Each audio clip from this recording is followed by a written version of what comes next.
선택에는 반드시 하나님의 위대한 은혜와 축복이 있을 줄 믿습니다. 그런 믿음으로 항상 예배에 기대하는 마음으로 나오시기를 바라겠어요. 하나님 살아계시고 하나님은 모든 것이 가능하신 분이십니다. 교회 나올 때 사람 보고 나오지 말고 하나님 보고 나오십시오.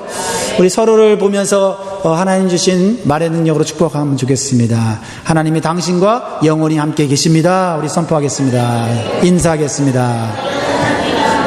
하나님이 여러분과 영원히 함께 계십니다. 네, 지난주 추수감사절 연휴 잘 보내셨습니까? 네, 저도 잘 보냈습니다. 감사가 넘치는 그런 추수감사절이 되었기를 바랍니다. 혹시 힘들고 어려운 일이 있으셨나요? 네. 그렇더라도 감사함으로 극복하셔서 더 큰 하나님의 은혜를 경험하시길 바랍니다. 우리 성도의 감사는 세상의 감사와 다른 것 같습니다. 형통할 때뿐만 아니라 시련과 고통 속에서도 더 큰 하나님의 은혜와 능력을 발견하게 해주는 것이 바로 성도의 감사예요. 네. 왜냐하면 그것은 하나님의 약속이고 하나님께서 우리를 향해 일하시는 방법이에요. 그러니까 우리는 감사할 때 좋을 때만 감사하는 것이 아니고 잘 될 때만 감사하는 것이 아니라 언제요? 범사에 감사라고 말씀하셨습니다. 그것은 너희를 향하신 하나님의 뜻이라고 즉 하나님의 약속이라고 말씀하셨어요. 그러니까 우리가 하나님을 믿을진데 우리의 감사는 오히려 시련과 역경 속에서 우리의 감사가 더 풍성해져서 하나님의 크신 은혜와 축복을 경험할 수 있기를 바랍니다. 여러분들은 최근에 누구의 도움을 받으신 적이 있나요? 또는 인생의 큰 위기 속에서 도움을 받으신 적이 있습니까? 특별히 예상치 못했던 사람으로부터 도움을 받은 적이 있으십니까? 저는 있습니다. 가까운 사람, 잘 아는 사람, 그런 사람들이 나를 도와줄 줄 알았는데 오히려 전혀 모르는 사람, 예상치 못했던 사람들이 나를 어려울 때 도와준 경험이 있습니다. 제가 유학생활 하면서 렌트비가 없을 때 자기도 가난하면서 저를 도와줬던 분이 생각납니다. 공부하는데 학비가 없을 때 다음 학기 등록금을 내지 못해서 데드라인 앞에 있는데 누군가가 아낌없이 저에게 학비를 대주었던 적도 있습니다. 하나님의 놀라운 은혜가 아닐 수 없습니다. 하나님께서 저를 도와주셔서 이 자리까지 오게 하셨습니다. 그것을 저는 이번 연휴 동안에 감사했습니다. 또한 우리 교회 성도들이 지난 10년 동안 우리 교회를 위해서 헌신하고 봉사한 것을 생각하면서 하나님께 감사했습니다. 하나님께서는 하나님을 성실하게 믿고 따르는 자들에게 하나님은 도움의 손길을 베푸시는 분인 줄 믿습니다. 혹시 어렵고 힘든 상황 가운데 계신 분들이 있습니까? 말할 수 없는 그러한 위기 가운데 계시는 분들 계십니까? 하나님의 도우심을 기대하면서 기도하십시오. 하나님이 여러분을 도와주실 것입니다. 오늘 본문 말씀은 사도들이 죽음의 위기 속에 있을 때 전혀 예상치 못했던 인물이 죽음의 위기에서 벗어나게 해주는 것을 보게 됩니다. 그 사람의 이름이 무엇입니까? 가말리엘입니다. 가말리엘. 가말리엘. 한번 따라할까요? 가말리엘. 여러분, 가말리엘하고 가브리엘하고 헷갈리는 분들이 있는데, 가브리엘은 천사 이름이에요. 그래서, 가말리엘. 이 이름을 들어본 적이 있으세요? 하나님께서 일하시는 방식 중에 하나가 우리가 예상하지 못했던, 기대하지 못했던 사람들을 통해서 우리를 도우신다는 것입니다. 사도들이 복음을 전하다가 붙잡혀서 감옥에 들어갔다가 종교 재판을 받고 있습니다. 종교 지도자들 중에는 다수가 사두개파 사람들이었어요. 사두개파.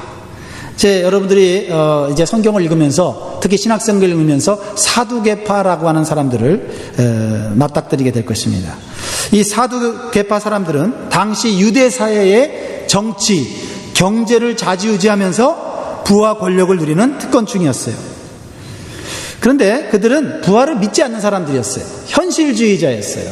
오직 물질만이 인간을 행복하게 만든다고 생각했던 사람들이에요. 그런데 그들은 예루살렘 교회가 갑자기 크게 부흥하자 시기하고 질투를 했어요. 왜요? 백성들의 관심과 지지가 누구에게로 집중됐냐면 예루살렘 교회와 사도들에게 집중되었기 때문이에요. 사도들이 전하는 복음은 그들의 마음을 심히 불편하게 만들었어요. 왜냐하면 그들이 모함하여 죽인 예수님을 전하고 있었기 때문이에요. 예수님의 십자가와 부활을 전했기 때문에 그들은 사도들의 복음을 매우 불편하게 생각했고 어떻게든 막아보려고 했습니다. 무엇보다도 사도들에 의해서 병자들이 막 고침을 받는 것을 보면서 그들은 위기감을 느꼈어요. 자신들의 위치가 흔들릴까봐 두려워서 사도들을 붙잡아 어떻게든 정죄하고 협박하였습니다. 그런데요, 사도들이 성령 충만해서 말하는 것을 감당할 수가 없었어요. 당해낼 데가 없었어요. 깜짝 놀랐습니다. 사도들이 가진 지식과 그들의 직업을 보면 형편없다고 생각했거든요. 대부분이 어부들이었고요. 그리고 학교를 제대로 다니지 못한 사람들이었는데 그들이 하는 말에는 권위가 있었고 그들이 가진 성경 지식은 율법 학자들을 능가하는 것이었어요. 왜 그랬을까요? 성령께서 그들 마음 가운데서 역사하셨기 때문입니다. 성령이 우리 마음 가운데 오시면 어리석은 사람도 지혜로운 자가 되고요. 성령이 우리 마음 가운데 오시면 우리가 하나님의 뜻을 온전히 분별하여 올바른 길, 생명의 길로 가게 되는 줄 믿습니다. 그러므로 여러분 성령 충만하기를 소원하시기 바랍니다. 그러자 흥분하여서 이 사도들을 그들은 죽이려고 계획을 셉니다. 33절 말씀 읽겠습니다. 이제 저희가 읽은 33절이 그 내용을 기초로 하고 있습니다. 시작. 저희가 듣고 크게 노하여 사도들을 없이 하고자 할세, 이렇게 말하고 있습니다. 없이 한다는 건 뭡니까? 죽이려고 계획을 세웠다는 것입니다.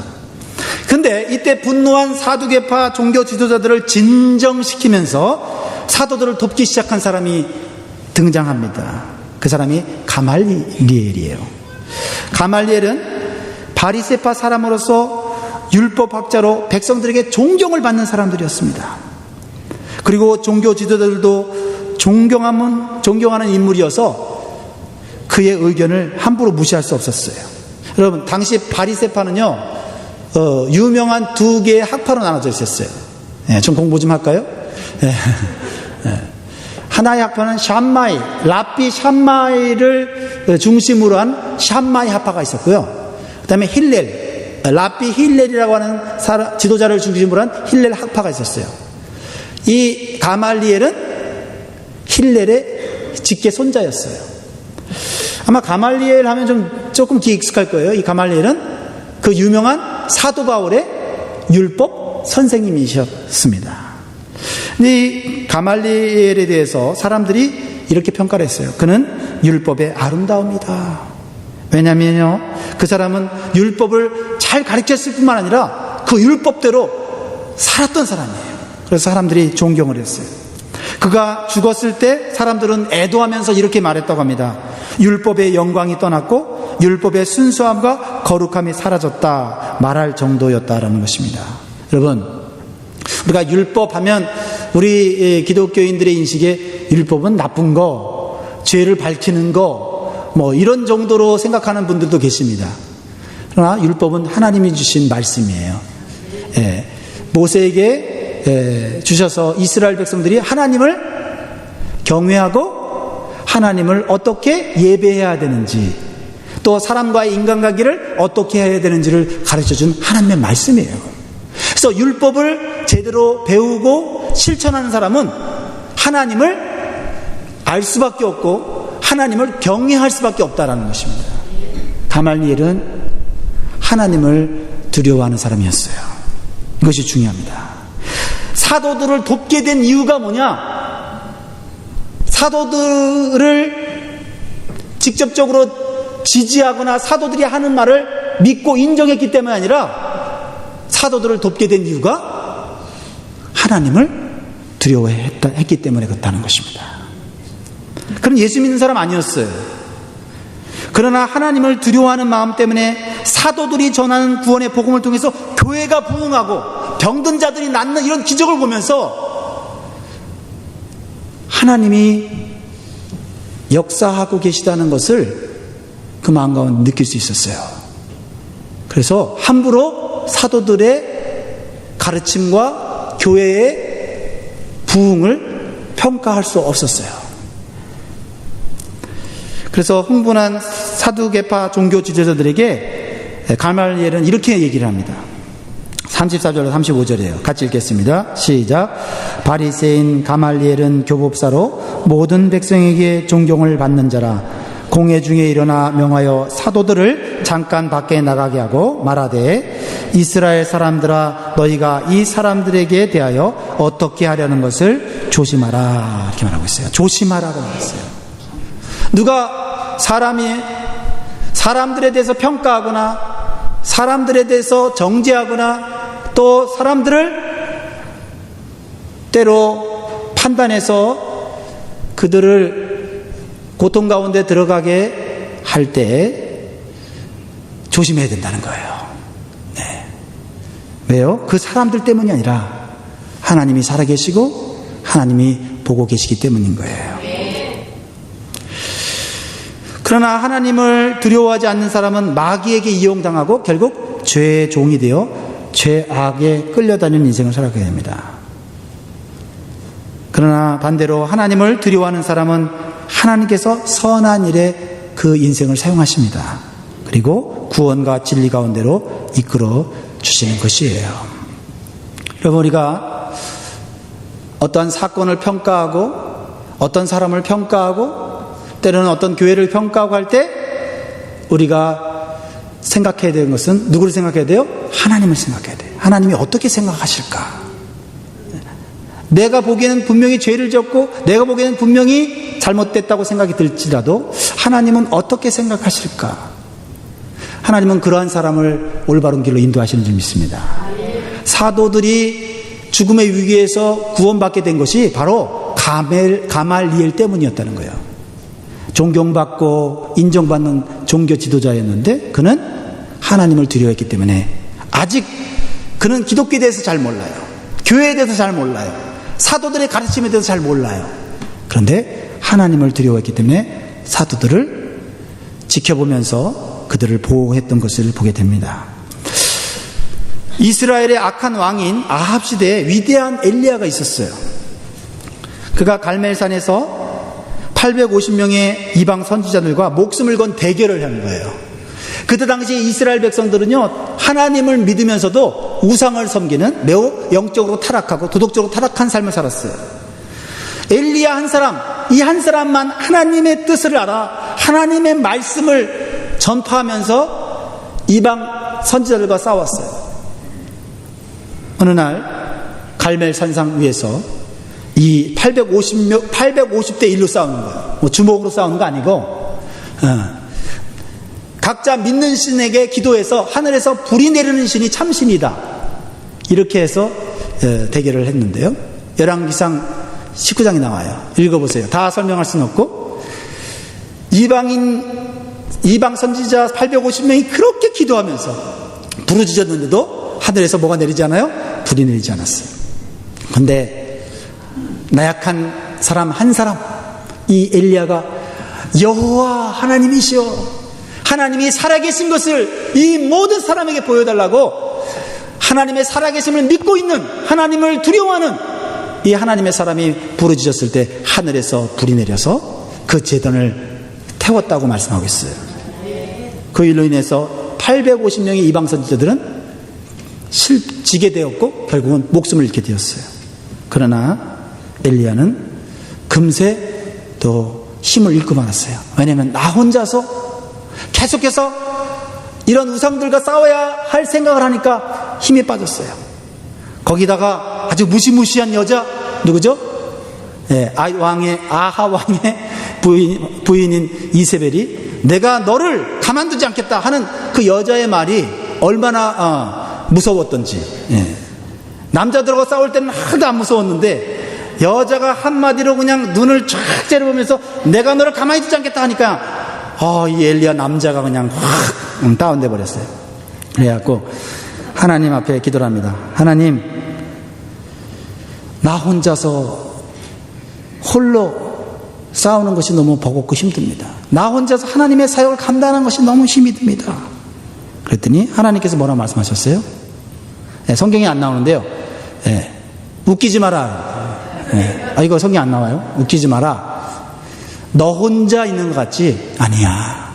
하나님을 두려워하는 사람 7,000명이 지금 이 나라를 위해서 기도하고 있어. 그래서 이 나라를 내가 버리지 않는 거야. 내가 이 나라를 다시 회복하려고 내가 하나님을 두려워하는 사람들을 세워놨어. 두려워하지 마. 힘내. 이렇게 말씀하셨다는 거예요. 여러분, 세상에 아무리 악한 사람들이 가득 차 있어도요, 하나님 두려워하는 사람 한 사람 있으면요, 그 세상은, 그 사회는요, 하나님이 새롭게 하실 수 있어요. 열왕기상 19장 18절에 하나님이 하신 말씀이에요. 같이 읽어보겠습니다. 시작. 그러나 내가 이스라엘 가운데 7,000인을 남기리니 다 무릎을 바알에게 꿇지 아니하고 다 그 입을 바알에게 맞추지 아니한 자니라. 할렐루야. 이스라엘 당시의 종교 지도자들은요, 바알에게 무릎 꿇고 하나님보다는 돈을 섬겼던, 만몬주의를 섬겼던 사람들이에요.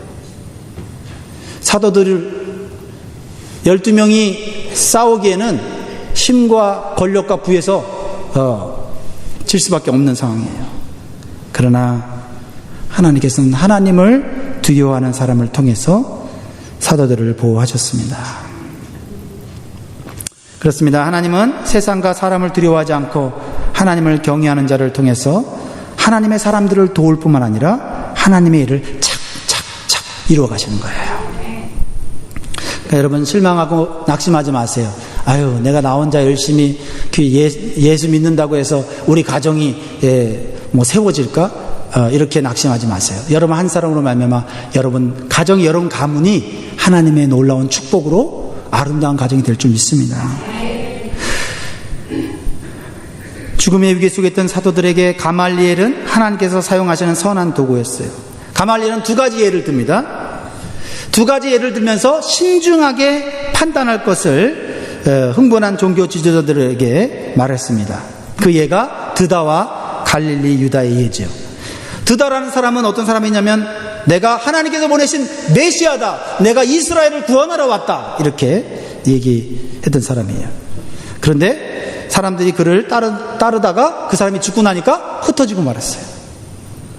하나님의 뜻이 아니었던 거예요. 두 번째로 갈릴리의 유다라는 사람은 민족주의자예요. 당시 로마 황제가 세금을 걷었는데 하나님이 아닌 로마 황제에게 세금을 바치는 이것은 하나님을 배신하는 행위다 하면서 사람들을 선동해갖고 폭동을 일으켰어요. 그러나 그가 죽고 난 후에 따르던 사람들이 흩어져 버렸어요. 그런데요,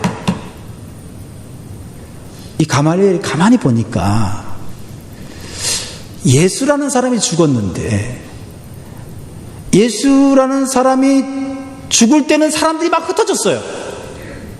죽을 때는 흩어졌어. 제자들도 흩어지고. 그렇죠? 그런데 예수님이 죽고 난 다음에 막 제자들이, 겁을 먹었던 제자들이 막 모여서 기도하고, 또 성도들이 모여서 120명씩 모여서 기도하고, 그러더니 핍박받고 감옥에 들어가고 채찍질 맞고 죽는데도 사람들이 더 예수님을 믿고 교회로 찾아오는 거예요. 그걸 보면서 가말리엘은, 내가 아직 예수 믿는 사람은 아니지만 가말리엘 마음속에 혹시 하나님의 역사가 아닌가, 내가 경외하는 하나님의 뜻이 아닌가 하는 것을 생각하고 있었다는 것입니다. 여러분, 이러한 자세가 너무 우리의 신앙생활에 필요해요. 어떤 일을 볼 때, 어떤 일을 판단할 때 우리가 성급하게 내 경험으로 내 기준으로 판단하면 안 돼요. 혹시 이곳에 하나님의 뜻이 있지 않을까? 하나님이 지금 역사하고 계시는 것은 아닐까 하는 것을 느끼는 것이 바로 성도예요. 그리스도인이에요. 그러면서 가말리엘은 매우 중요한 신앙의 원리를 우리에게 가르쳐줘요. 이겁니다. 사람의 뜻도 있고 하나님의 뜻도 있다는 거예요. 그런데 사람의 뜻이면 무너질 거고 하나님의 뜻은 누가 막아도 세워질 거다라고 하는 것이 신학의 원리였다는 겁니다. 잠언 19장 21절에 솔로몬은 그의 지혜로 하나님께 받은 지혜로 이렇게 얘기했습니다. 같이 읽겠습니다. 시작. 사람의 마음에는 많은 계획이 있어도 오직 여호와의 뜻이 완전히 서리라. 아멘. 여러분, 우리의 생각과 우리의 뜻이 지금 당장 잘 된다고 해서 기뻐할 게 아니에요. 그것이 하나님의 뜻과 계획이 아니면 무너질 수밖에 없고, 지금 당장 안 되고 어려워도 하나님의 뜻이라고 하는 확신이 있으면 그것은 반드시 이루어질 것이에요. 중요한 것은 우리가 하나님의 뜻을 분별하는 것이 중요한 것입니다. 사두개파 사람들은 하나님의 뜻은 전혀 생각하지 않았어요. 오직 자신들의 지위, 자신들의 이익, 자신들의 인기, 오직 나의 인생의 안위와 내 삶의 영광을 위해서 왔단 말이죠. 그러나 하나님의 사람들, 즉 하나님을 두려워하는 사람들은 하나님의 뜻이 무엇이냐, 하나님의 뜻이 무엇이냐. 지금 이 상황 속에서 하나님은 나에게 뭐라고 말씀하시냐, 이거를 생각하는 사람들이라는 겁니다. 그래서 가말리엘은 사도들이 전하는 복음과 교회의 부흥에 대해서 사두개파 사람들처럼 함부로 평가하거나 무시하자는 겁니다. 기다린 거예요. 두고 보자, 지켜보자. 하나님이 세우신 교회면 함부로 우리가 평가하고 함부로 이 교회가 무너지다 말하지 말자. 가말리엘은 하나님의 뜻이 무엇인지를 분별하는 겸손한 마음이 있었어요. 또한 그러한 겸손한 마음을 가지고 흥분한 종교 지도자들을 컴다운 시키고 있었어요. 자, 38절 39절 다시 한번 말씀을 통해서 우리 신앙의 원리를, 여러분의 신앙의 원리로 만드시면 좋겠습니다. 시작. 이제 내가 너에게 말하노니 이 사람들을 상관 말고 버려두라. 이 사상과 이 소행이 사람에게서로서 났으면 무너질 것이요, 만일 하나님께로서 났으면 너희가 저희를 무너뜨릴 수 없겠고 도리어 하나님을 대적하는 자가 될까 하노라 하니. 만일 하나님께로 났으면입니다. 가말리엘의 겸손한 신앙의 모습을 보여줍니다. 아까도 말했듯이 가말리엘은 사도들을 좋아하거나 사도들을 지지하는 사람은 아니었어요. 가말리엘 자체가 하나님을 두려워하는 사람이었다는 거예요. 그래서 사도들을 함부로 평가하지 않았다는 거죠. 아니, 사도들로 인해 생긴 이런 어떤 이 분란, 논쟁, 이게 불편했을 거예요. 그러나 그에게는 더 높고 더 큰 기준이 있었어요. 그것은 바로 만일 하나님께로서 났으면이에요. 여러분, 신앙생활의 기준으로 삼기를 원합니다. 만일 하나님께로서 났으면, 하나님의 뜻이라면 내가 어떻게 해야 될까? 나는 싫은데, 나는 불편한데 하나님의 뜻이라면 어떻게 해야 되는가? 그러면서 가말리엘은 이런 두려움을 갖고 있었어요. 내가 하나님의 뜻을 거스리는 것은 하나님을 대적하는 일이 될 수도 있다라고 생각했다는 것이죠. 단순히 하나님의 뜻이냐 사람의 뜻이냐 이것이 아니에요. 사람의 뜻을 어기면 하나님이 우리 뜻을 어겨서 우리가 손해를 보거나 고통을 당하면 하나님이 도와줄 수 있지만, 하나님의 뜻을 거스르면 사람이 도와도 그 불행을 행복으로 바꿀 수가 없어요. 그걸 안 거예요. 그래서 참된 신앙은 사람이나 현상에 집중하는 것이 아니라 하나님의 뜻이 무엇이냐에 집중하는 것이에요. 하나님의 뜻이라면 사람이 나를 어떻게 평가하든 그 뜻을 따르는 것입니다. 하나님의 뜻이라면 환경이 나를 힘들게 하도 그 뜻을 따르는 것입니다. 왜냐하면 가말리엘의 신앙 고백처럼 사람의 뜻이 아무리 좋아도 그 뜻은 무너질 수밖에 없는 것이고, 불편하고 힘들어도 하나님의 뜻은 반드시 이루어지기 때문입니다. 그래서 하나님의 뜻을 따르는 자를 어느 누구도 막을 수 없는 것입니다. 내가 강하냐 약하냐가 중요한 게 아니고 내가 하나님의 뜻을 따라 살고 있느냐 없느냐 중요해요. 하나님의 하나님의 뜻을 따르고 있으면 사도들처럼 붙잡히면 붙잡혀가고 감옥에 가면 감옥에 가고 때리면 맞는 연약한 자고 힘없는 자고 사회적으로 보잘것없는 사람이지만 하나님의 뜻을 행하고 있으면 하나님은 하나님을 두려워하는 사람들을 통해서 보호하신다는 거예요.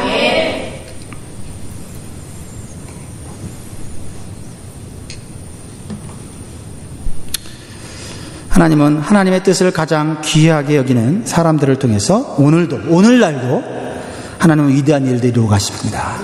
여러분이 하나님을 두려워하면 하나님의 뜻을 찾기를 여러분들이 가장 중요한 신앙의 기준으로 삼으면 여러분 지금 여러분 어떤 자리에 있든지 낮은 자리에 있든지 남들의 눈에 띄지 않는 하찮은 그런 상황이 있든지 걱정하지 마세요. 중요한 것은 내가 사람의 뜻대로 살고 있느냐 아니면 하나님의 뜻대로 살고 있느냐예요. 저는 믿음의 눈으로 여러분을 봅니다. 특히 우리 젊은 우리 청년들을 보면서 저 청년들이 지금부터 하나님을 믿고 하나님을 두려워하면서 하나님의 뜻을 찾으면 저 인생이 정말 대단하다. 대단하게 될 것이다. 그래서 미리 사인을 좀 받아 놓으려고 그래요. 저분들이 어떻게 될지 모르니까 어떤 위대한 인물이 될지 모르니까 그런 마음이 저에게 있어요. 그렇다고 해서 제가 나이 많으신 분들을 포기한 건 아니에요. 여러분도 죽는 그날까지 하나님이 위대하게 사용하실 거예요. 아일랜드의 수도인 더블린에 한 고아원이 있었어요. 그 고아원에는 수많은 고아들이 있었는데 그 고아들을 교육하고 훈련할 그런 교육 장소가 필요했어요. 강당이 필요했어요. 그런데 그 고아원에 미국의 자동차 왕이었던 헨리 포드가 방문을 하게 됐어요. 그러다가 강당 교육관 건축 이야기를 들었어요. 그리고 2,000파운드를 도네이션을 하기로 약속했습니다. 그런데 그 다음날 신문에 뜻밖에도 이런 기사가 실렸어요. 헨리 포드 회장이 고아원을 위해서 2만 파운드를 기증하기로 약속하다 헤드라인으로 뜬 거예요. 2,000파운드와 2만 파운드는 엄청난 차이입니다. 그때 당시에는요. 고아원 측에서 놀라서 그 기사를 보고 포드 회장을 찾아가서 정중히 사과를 했어요. 그리고 신문사에 정정 보도를 내겠다고 했어요. 그러자 믿음이 독실했던 헨리 포드는 그 상황 속에서 생각을 했어요. 뭘 생각을 했을까요? 하나님의 뜻을 생각했어요. 그래서 웃으면서 이렇게 말을 했어요. 할 수 없지요. 이것도 다 하나님의 뜻이 아니겠습니까? 제가 18,000파운드를 더 내겠습니다. 그 대신에 고아원의 강당이 완공이 되고 나면 그 입구에 이런 글을 써주시기 바랍니다 라고 얘기했어요. 헨리 포드의 뜻이 아니라 하나님의 뜻에 의해서 드려진 헌금으로 지어진 강당, 이렇게 써달라고 했어요. 헨리 포드가 처음엔 자신의 뜻대로 2,000파운드만 내도 강당 짓는데 도움이 되겠지라고 생각을 했어요. 근데 하나님은 헨리 포드가 그 강당을 다 지어주고 어떻게 해요? 하나님이 이 강당을 지었다라고 하나님의 이름을 높이를 원했던 거예요. 2,000파운드도 대단한 거죠. 하지만 이 사람 저 사람 모아서 그것을 지었다고 한다면 하나님의 이름으로 그것을 지었다고 말할 수 없잖아요. 헨리 포드는 하나님의 마음을 깨닫게 된 것입니다. 헨리 포드는 사람의 실수까지도 이용하시는 하나님의 뜻을 분별하였습니다. 우리는 하나님의 뜻을 내 상황이나 내 경험보다 더 중요하게 생각할 때 우리는 하나님의 뜻을 이루는, 내가 이룰 수 없는 하나님의 뜻을 이루는 그런 사람이 될 줄 믿습니다. 피난처라는 책을 쓴 코리 텐붐 있어요. 이 책 여러분 기회가 된다면 한번 보세요. 참 이 책은 참 여러 가지로 우리 신앙에 도전이 되는 책이에요. 이 코리 텐붐 여사는 이 독일의 그 아주 고통스러운 수용소에 갇혀서 죽을 위기를 넘고 살아남은 사람인데요. 그녀는 그녀의 언니 베시와 함께 라벤스부르크라는 나치의 수용소에 갇히게 되었는데 그 수용소는 수용소 중에서 가장 견디기 힘든 열악한 환경이었다고 합니다. 좁은 공간에 많은 사람들을 한꺼번에 했을 뿐만 아니라 사방에 이들이 득실거렸어요. 여러분, 이들이 득실거린다면 얼마나 지저분하고 냄새가 많이 났겠습니까? 그것에 들어간 첫날 그들은 늘 그래왔듯이 몰래 숨겨간 성경을 읽기 시작했어요. 그날의 말씀은 데살로니가전서 5장이었어요. 거기서 항상 기뻐하라, 쉬지 말고 기도하라, 범사에 감사하라. 이는 그리스도 안에서 너희를 향하신 하나님의 뜻이니라. 하필 그 말씀이 써 있는 거예요. 언니 베씨는 그 말씀대로 힘들고 고통스러운 환경에 대해서 감사 기도를 드리자고 동생에게 얘기했어요. 동생은 현재 이 상황과 이런 환경을 보면서 그렇게 기도할 수 없다고 그랬어요. 이렇게 더럽고 냄새나고 이가 득실거리는 환경에서 어떻게 감사했으냐는 겁니다. 그러나 언니의 어떤 이 권면과 고집에 못 이겨서 마침내는 그것까지도 감사 기도를 드렸다고 합니다. 그리고 몇 달이 지났대요. 근데 이상하다는 느낌을 받대요. 그들이 몰래 성경 공부를 하고 기도를 하는데 간수들이 들여다보지를 않는 것이에요. 그래서 그냥 정말 편하게 성경 공부하고 기도하고 그러면서 하나님의 은혜를 충만하게 경험했다는 거예요. 그리고 하나님이 또 은혜를 주셔서 또 이 어려운 환경을 이길 수 있는 그런 지혜도 주시고 힘도 주시더라는 거예요. 그래서 어떻게 이럴 수가 있을까? 감옥 안에서 어떻게 이렇게 찬송하고 기도하고 예배드리면서 이렇게 하나님의 은혜를 충만하게 경험할 수 있을까? 나중에 알게 된 것은 워낙 환경이 열악하다 보니까 간수들도 이가 자기 몸에 오를까봐 그 방에는 오지를 않았다는 거예요. 냄새나지. 그러니까 대충 체크업하고 가보지도 않는 거예요. 그러니까 예배를 드리든 기도를 하든 상관이 없었다는 거예요.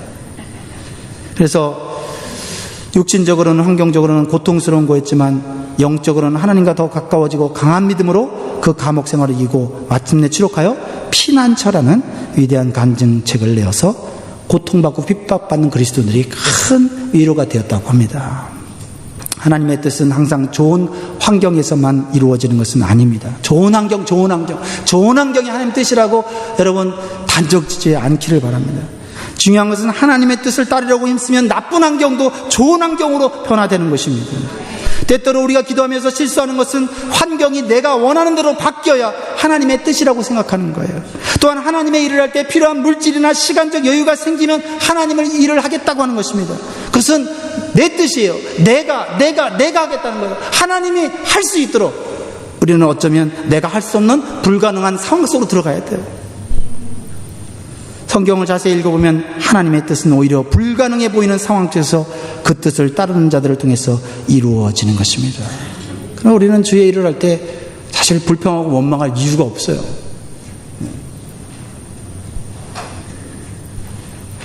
이제 말씀을 맺습니다. 맺으면서 허드슨 테일러라고 하는 중국 선교의 아버지 이야기를 나누고 싶습니다. 그는 성공적인 선교 사역을 하면서 많은 사람들에게 선교의 어떤 도전과 모델이 됐습니다. 사람들이 그 허드슨 테일러에게 두 가지를 물었어요. 첫 번째 질문은 당신은 어떻게 평생을 핍박받고 고통받으면서 중국에서 선교사로 끝까지 선진할 수 있었습니까? 라고 물었어요. 두 번째 질문은요, 그러면서도 무엇보다도 행복하게 살아온 비결이 뭡니까? 라고 물어봤어요. 이런 질문을 받은 허드슨 테일러는 제 헌신과 행복의 비결은 하루를 어떻게 시작하느냐에 달려 있습니다. 연주자가 음악회가 시작하기 전 악기를 조율을 합니다. 삐삐삐삐삐삐삐삐삐삐삐 이러면서 음악회가 끝난 뒤에 조율을 하는 사람이 있다면 그 사람은 어리석은 사람이겠지요. 저는 아침에 일어나면 하나님의 뜻과 맞춘 일부터 시작합니다. 그러면 인생이 보람있고 행복해지지요 라고 얘기했다고 합니다.